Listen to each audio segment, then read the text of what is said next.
حاضره. بسم الله الرحمن الرحيم. الحمد لله والصلاة والسلام على رسول الله. أيها الإخوة، موضوع في غاية الحزن، ولكن علينا أن نتكلم، هو وفاة النبي صلى الله عليه وسلم. كنا قد وصلنا إلى هذا الأمر حتى ننتهي من بيان حياته وسيرته الطيبة صلى الله عليه وسلم. اليوم سنتكلم حول أيامه أو أيامه الأخيرة، أيام المرض، وكيف قضاها بين صحابته وبين أهله إن شاء الله. برايد عزيز، مثلا إذا مسر خبرنا براسي بر خمجينة يعني مر محزون دبا وفاة پیغمبر عليه الصلاة والسلام. أو يكون ظانن أو چند كي بلكي صالو تشتكي هبن بحث حياة پیغمبر تكن ام گیشتن روجوی داوی روجوی اخیر که افزات هانه ایدیج نوا مهره هر حضور رب خو هر حیات کادن ام بحثا او 10 12 13 14 رو، یعنی 14 10 و 4 روز که پیغمبر علیه الصلاة والسلام به نخوشینا سوکو گرانو او حتی وفات کرد. حالی وی خبردانوی تفگراوی داینو ساندناوی دگل صحابی وی دگل عائلوی حالی وی جوابو ام انا بحثا بکن ان شاء الله. فراستی زورة لحياة الدنيا جي أبا أما مجبور فان تشتهانيجي بين زمان. طبعا النبي صلى الله عليه وسلم وكذلك الله عز وجل قد أشار في أماكن كثيرة إلى أن النبي سيموت، سينتقل إلى ربه. وكذلك كان قد ذكر الصحابة في حجة الوداع بأنه قد لا يلتقي بهم مرة أخرى. فبعدما عاد النبي من الحج فتقريبا في شهر المحرم وبعد ذلك الصفر، ففي شهر الربيع الأول حوالي عدة أيام بعد ذلك النبي صلى الله عليه وسلم أصابه المرض. والعلماء يقولوا بأنه ذهب إلى البقيع لدفن أحد الموتى، وحينما رجع فبدأ يشعر بالتعب والإرهاق وخصوصا الحرارة الشديدة. فبعد ذلك تقريبا عدة أيام والنبي كل يوم كان يزداد حاله سوءا من ناحية المرض. پیغمبر صلى الله عليه وسلم طبعا كان آيات القرآن جهنا خدت بجات بمري أوجي بمرن تهري حزور من أوجي هرن حزور من پر آيات أدا خدت بجات بريات تي إنسان كي دائمي الدنيا نماية معنا وانا تب إشارة دبي حاشنك پیغمبر نظام بو جبان مسلمان دورا پیغمبر زان بنك اف پیغمبر إيروكي هره خدت بآيات أدشان دقو تي بمري إنك ميت وإنهم ميتون تيجي بمري أوجي بمرن. آیت دنه دا خدا دگو بریتم ته پیغمبر که حیات دا نده اشتن معنی دائمی نمایت مرنه. حدیث پیغمبر صلی الله علیه و سلم چو مثلا خطبه خویا خاطر خواستنه جوانا گو باش گو داریم ممکن بلکی جارا کادی الورد ام هف ندینن جارا کادی الورد حجه ام هف ندینن اوانا تف اشارته که از وفات بکم جناب و در کبم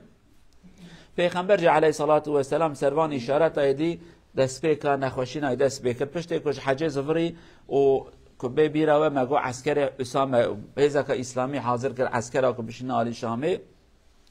وانا حتی مدینه درکتن لیک پیغمبر نخوشینا دست پیکر اوانا سکنی گو کابل کی ام چبکن پیغمبر نخوشی گرانه سوک دبه چواد دبه براداوی امر مبکه ور حاصل نخوشینا پیغمبر صلی الله علیه وسلم دبه پیغمبر چو سردانا مریاج کرد چو احد سردان شهید لویکل سروان لمیش کرد سر شهید نورمال لمیش نای کرد فقط پیغمبر شو لسر شهید احد لمیش کرد یک جوان شهید اجی کیته بیرا و شهید احد کیته دهنه حضرت حمزه رضی الله عن الجميع وکا خاطر جوان بخوازه شو جوان لمیش کرد سروان لمیش کرد خاطر تخوازه شو بقیع کم ترکید بین جنت الباقیه و کلک قبرستان مدینه شو بشب جوان دعایا کرد وكيف هوايا هاق وكا بجا حلال بجوارا ومچون فتنة تاني بلاي مازن تاني مصيبات مازن تاني جوارا قو يعني روي خراب تاني جوارا في كلمان يقو وش خافلتين حلال بجوارا وكا بجا مبارك وبيروز بجوارا داوي روجا كي پیغمبر بصحابي اخرى چل مجا جنازات كي لسر باقيعي وكتي وهما يدي نخوشين هيدا اسبيت كي حرارت مزانش نب كرمانجيد بي آلاف گرم دبه دست خودان شاشکاوی زانمو سری اوقا گرم بیا اوقا ساکو گرمیا دست بکر و که آنها جی حب مبتنه شروبتنه که بی نخواره بفی شکره پیغمبر صلی الله علیه وسلم میدی نخوشیناوی گران بو او گران بو لی گران ترکر. طبعا النبي صلى الله عليه وسلم مدة مرضه 14 أو 13 يوم، ولكن الألم كان يزداد كل يوم. وكان يقول للصحابة أنا أشعر بالسم الذي أكلته أو حاول أن يأكل اللحم المسموم في خيبر. كان في غزوة خيبر أحد اليهود أو امرأة يهودية طبخ الطعام بالسم، وبعد ذلك قدمته إلى النبي، فالنبي أراد أن يأكل ولكن لم يستطيع. الله عز وجل أخبره بأن اللحم مسموم فلفظه أي ألقاه، ولكن منذ ذلك اليوم والنبي كان يقول أنا أشعر بالمرض، ولكن هناك عادة في الجسم الإنسان كلما يضعف البنية يقوى المرض ويغلب عليه. أحيانا الشاب عنده قوة يغلب المرض، ولكن حينما يكبر في العمر المرض يغلبه. فالنبي صلى الله عليه وسلم أصبح كبيرا في العمر، فبعد ذلك المرض أصبح يغلبه، فقال أشعر بهذا المرض في حنجرتي وأتعبه كثيرا، سم قاتل جدا. فالعلماء يقول هذا أثر السم الذي سقاه أو سقته المرأة اليهودية إلى النبي صلى الله عليه وسلم. طبعا نخوشنا پیغمبر راست حرارت یرابو لی پرانی پیغمبر خوش گوتیه او جعرا کو سالک ده سال بره جنکه که یهودی دا پیغمبر جعر زانش نه زهیر کو چون خیبر وقتی که بکرم باجاره که وان کده ای بسلمانا جنکه که یهودی پرس کرد گو پیغمبر چه هست که دو گوشت حیوان دا گو پیل براه ایمیا جبرا هست که رابو جرا چکر او جعرا که باش کرده که جعر پیغمبر و صحابی خوار حتی صحابی که بریا پیغمبر مرش کن چه خوار مرجی پیغمبر تکده خو دجوب کلمانجی دجو دبی اوی گوشت مراد بجا کو جعر تده هه گوشت مرا وصاد بجا دا بجا غازی وجن کی بکن قرقاوی چوته جنکته او صحابیش دمره اوش دمره پیغمبر بی علیه صلی الله علیه و سلم تشکر دیم جعره کریه تچما کریه والله دبی کد پیغمبر بیش خونه خودش داره خبر بشینه وقت پیغمبر نبیته بمریم شد فلتن يعني وقت پیغمبر بیش خونه خودش داره بجا بیا پیغمبره و وحیش داره ورد زانه جعر تدایت ناخوی وقت نه پیغمبری ته بمریم شد فلتن ور حاصل خدای خبر جراسان ایجا ایشا پیغمبر وقت که نخوشت که وجی دبیجا او ایشانه قرکام ده هي وكا بيجا حتى كذا مقلاشتي يعني او قصا ايشه اجا طبعا كي مسلمان مد بيجا يعني مسلمان نبي مسلمان خدای وان اصلاح بك دبي بروا پیغمبر گوته جعر ابو بکر و عمر دایکی صحابيه جعر دایکی ابدره وكا پرمازنه جعر كد خيبر دا او جنكانه دایکی ایشا خدا نشاندان و ویاش بیر وانکن ام انسان دما کو بدن ما گنجه هنکی نخوشینه مهنه اوان نخوشینه نکارن سر خدا خن دما کم اینکه پیر دبن او عمر ما مازند به اختیار دبن نخوشین سر خدا خد سلام علیکم از بال برم حال بو کی بری ام گنج بو نخوشین خو شرط بو اجا افجی احتمال که مازن پیغمبر چقا عمری مازن بو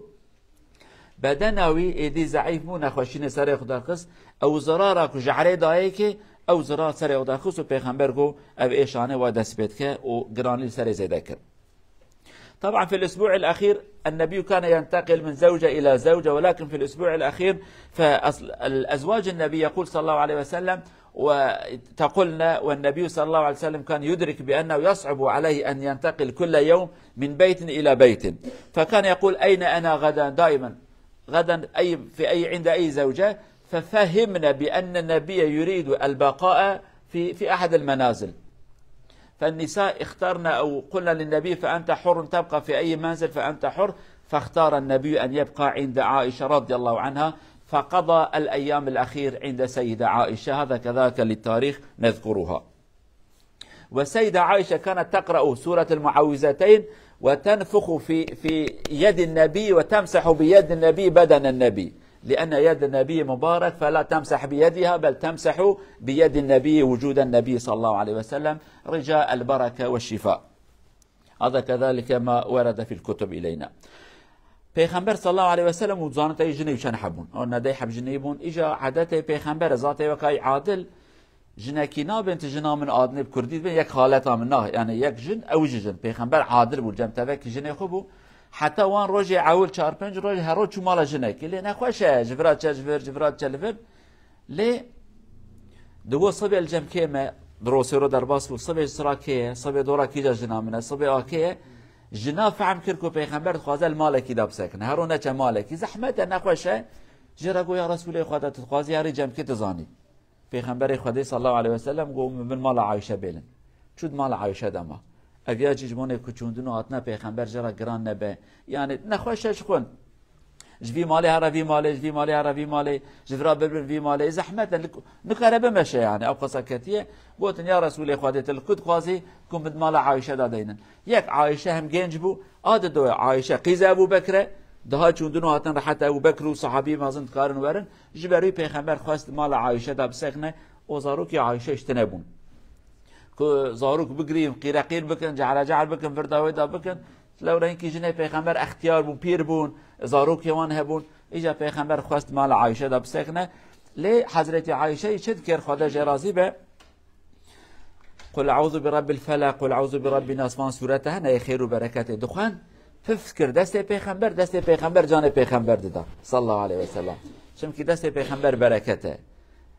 پیغمبر نکاره بدنگی بلند خوینه دی نخوش کتیه حضرت عایشه خوینه و قل اعوذ برب الناس مثلا ففت که و دست پیغمبر جان پیغمبر داده بلکی خدا بک وسیله شفای حضرت عایشه جو ساکنوت کرد خدا جرازی به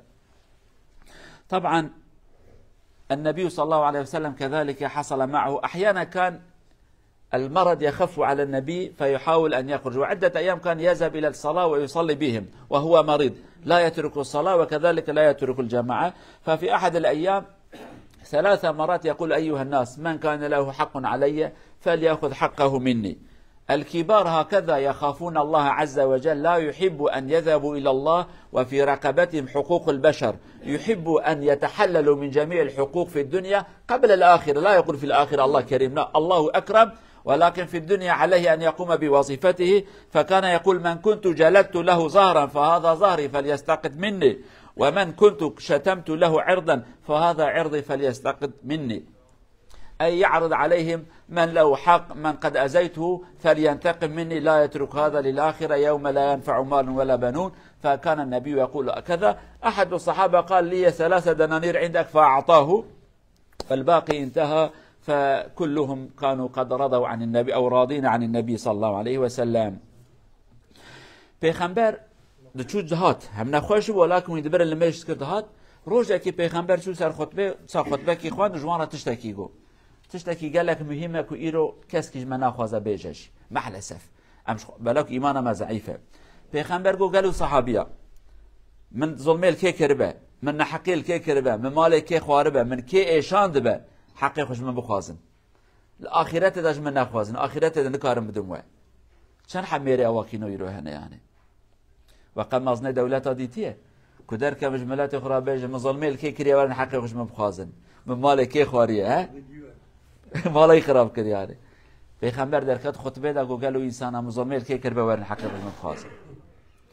من دار كيل كي خصبه ورن دار حقي خوش من بخوازن من چه كربه براورن حقي خو بخوازن یک درکتی دبی 3 دینار پره ملته دبی هرم پری ودنه که ددنه حتی یکی دیج بلکی افروبه بلکی روکا دیبه کجنانوی عکاشه جراد بجن دبی یا رسول خدا ولا تدارک زکم خستیه دارکی تزکم خستیه دبی هرم دارم بینن تی دارتی نه دبی تزکم خه ابي زكي پیغمبر دبي نو گرد بم جيران تا لو مرويا قيامت قبول ناكم اسباب جيران تا روجا قيامت استعفوت وكذا استعفوا داكم ادري يا ربي في جيران من لو ما يكيد دبي دبي سبقك بها عكاشه ولا عكاشه قرتو شو يعني في حق يعني ورحاصل سرشمام دبيجن ذات مازن اواكينو ذاتي كش خدای ترسن حساب اخرته پردك دبي برا روجا قيامت تي انسانك حقك ما ناخذه اجا ايرو تماشا که حق فلاجمت خواستن اوی بسلمانت خواستن اوی جنات ای زاروکا ای حیوان تبت خواستن هاوی حاجی گوانا سروک دولتا کی بی کلمه بجه ملت تبره بجه که حق مدبن يعني الجامعة مسألة كي هذا بأبيك شو حق حلال كجا كرا قلنا روح قيامته روح قيامته دورة ناي صرات ناي فرياك برد فرياك ملت فرا صرات ناي يعني حق حلال كفريال بيشتا قالك مبصدا حق وان خواريا يعني تشتهوها قالك إجا بيخنبرجي عليه الصلاة والسلام بفي شكل يعني الصحابية رادقو والصحابية جي طبعا في حلال تكرن حاشا شكون ظلمنا كربو ولكن جبوني بدرس تاريخ راب بدرس سرو جرا وهابن بلكي تاب نبزانبون جتنا حقيقي ليكم نبنا زانبون بلكي بشاشتي بغلطي بشكلكي دل يكيش تمايد بقادل يقول من حلالك ملتخص بالمخه من بريتا خار ببريتا بدمتا من كلمه خراب قلت تجمرا بيجه بر حقيقه اسيم دانمينه او قساكو پیغمبركي مازنا عليه الصلاه والسلام كذلك حصل أمر آخر، النبي صلى الله عليه وسلم ذكر أبا بكر بالصحابة، أو ذكر الصحابة بفضل أبا بكر. فالنبي صلى الله عليه وسلم يقول بأن أبا بكر إن من أمن الناس، كلام النبي، إن من أمن الناس علي في صحبته ومالي أبا بكر، ولو كنت متخذا خليلا غير ربي لاتخذت أبا بكرا خليلا، ولكن أخوة الإسلام ومودته. فالنبي يذكر الصحابة بأن أبا بكر كان قريبا من النبي وله فضل كثير في الإسلام، وكان قريبا للنبي صلى الله عليه وسلم. النبي كان يرد إحسان جميع من أحسن إليه، يقول بارك الله فيكم، ولكن أبا بكر كأن النبي يقول لك علي فضل كثير، فأترك كل ذلك لله عز وجل، فليبقى بيننا مودة ومحبة إلى الله عز وجل. ذكرهم بفضل أبا بكر رضي الله عنه. تشتكي دنيا تساوكو دقة بالا مربادك شينه ذات مازن إنسان بعقل، إنسان خدي أخلاق، جملت را دبیجن قیمتا بیا زانبن، قیمتا بیا زانبن، یعنی تخوازه انسان را بیجه هب ناس بکن کی چوای قدر و قیمته. وان یک جوان صحابیه که عمره کی دریج به پیغمبر در باز کرد و عمره ویجی تقریبا 2 سال بتنج ابو بکر پیغمبر بچوکتر بو. ابو بکر حضرت ابو بکر 2 سالش پیغمبر بچوکتر بو، 2 سال. لی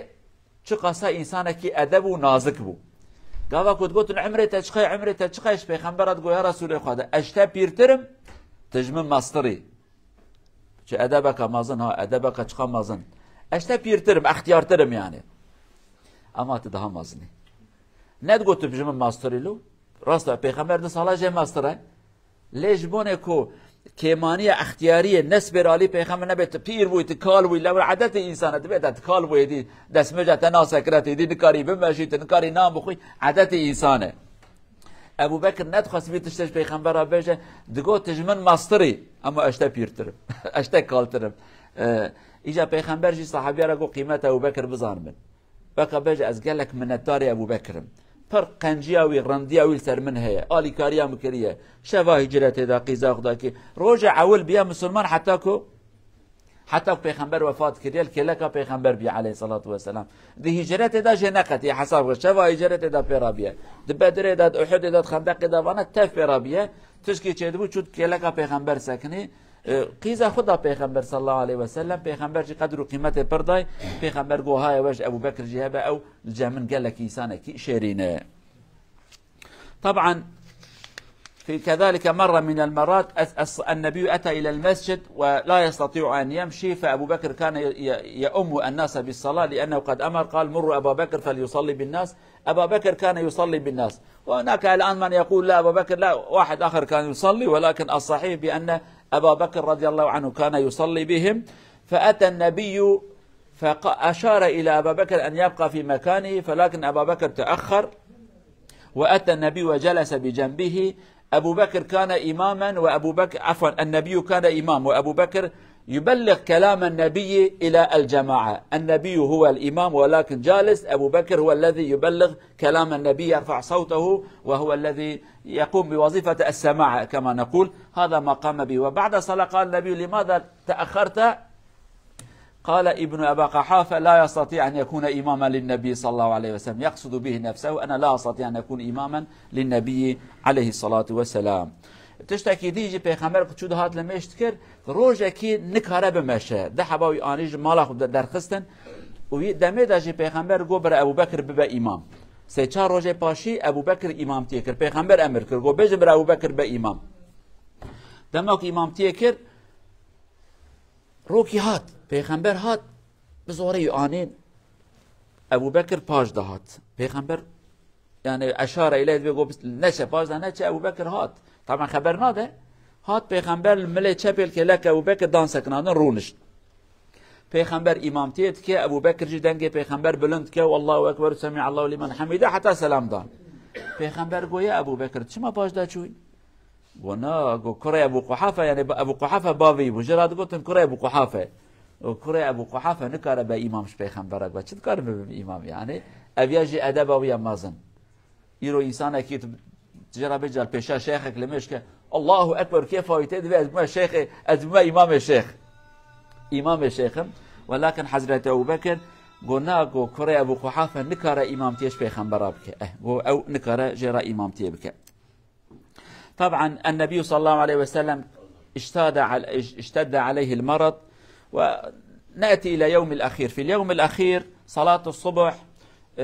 لم يخرج إلى الصلاة، أبو بكر يصلي بالناس، النبي رفع الستار ورأى بأن الصحابة يصلون وأمامهم أبا بكر فتبسم وضحك، وكذلك رجع إلى بيته. فبعض الصحابة أرادوا أن يخرجوا من الصلاة أي يفسدوا صلاتهم فرحا بأن النبي قد عوفي وقد شافاه الله، ولكن بعد الصلاة كذلك ذهب أبو بكر إلى بيت عائشة، قال كيف حال النبي؟ هي تقول اليوم بخير الحمد لله. ولكن بعد عدة ساعات النبي صلى الله عليه وسلم اشتد عليه المرض وانتقل إلى الرفيق الأعلى.